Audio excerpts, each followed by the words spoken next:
The 5 Soweto children who died after consuming snacks alleged to have contained poison have been laid to rest. Sadly, the 6th child, who had been in the ICU at the hospital, was reportedly passed away. Her mother, who was part of the mourners, attended the funeral service of the 5 children at Naledi Community Hall in Soweto, was to rush to the hospital to health facility where the news of her son's passing were broken.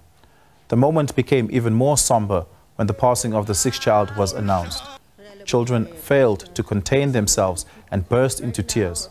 Chairperson of Divine Intervention in Naledi, Gordon Ramapulekeng, announced the passing during the mass funeral service of the 4 children in Naledi, Soweto. The 6th children died after consuming snacks allegedly bought from a foreign-owned spaza shop. Gauteng Premier Panyaza Lesufi says law enforcement agencies will leave no stone unturned until they find the root cause of the poison that allegedly led to the deaths. And our reporter, Lerato Makola, joins us now. Lerato, you attended the funeral today. Take us to that moment, especially when that announcement was made of the 6th child that had passed away. You got an opportunity to speak to some of the family members. What did they tell you? Well, Olivia, it has been quite a devastating time, a sad moment for the community in Naledi and the families as well. Well, I could feel their pain through a distance. I could see through their eyes that they're heartbroken. I managed to speak with the community members, and they told me that they want the government to intervene. They want more raids to be done. They want to see police visibility. They want the government to ensure that the local spaza shops adhere to the food and safety regulation standard. They say that they are tired. They said enough is enough. They say that if they want the government to intervene as soon as possible. If the government doesn't intervene, they will take the matter into their hands. And I spoke to one of the family's members, Njabulu's father. He mentioned the mood inside his home. He said that each and every time when it's time for them to dish up, they look at Njabulu's plate and it reminds them that Njabulu is no more. He said that this tragic incident has left them shattered, heartbroken, helpless, hopeless, and they want the government to intervene. And when I saw the community members, when they had that the child who was in hospital passed away, I could see that they are heartbroken, they are helpless.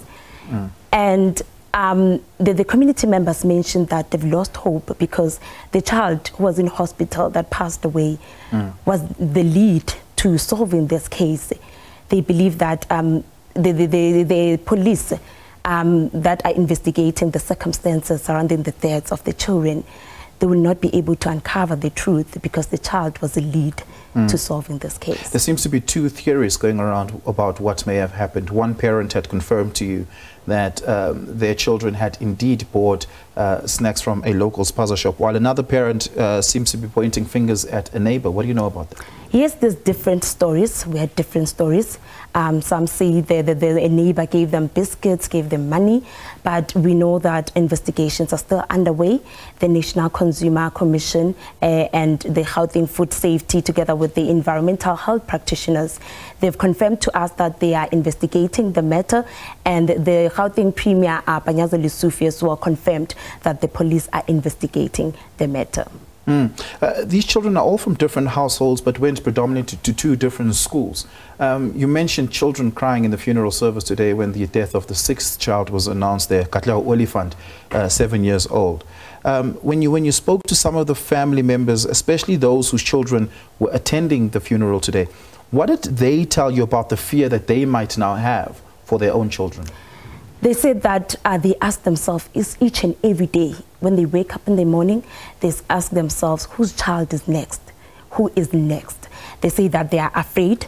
They want the local spaza shops to be shut down, to be closed. While my colleague and I, we looked around the area and we saw local spaza shops owned by South African citizens only. They were operating. But the spaza shops that are owned by foreign nationals, they were shut down. You'd remember that for the past few days, the community demanded a closure of local spaza shops. Well, they want the spaza shops owned by foreign nationals have been closed. Yeah. Were any of the spaza shops that were owned by foreign nationals or the network of spaza shops owned by foreign nationals. Were any of them present at the funeral or the memorial service to share their condolences and pain with the family, and have they said anything? No, they were not present during the memorial service and the mass funeral service.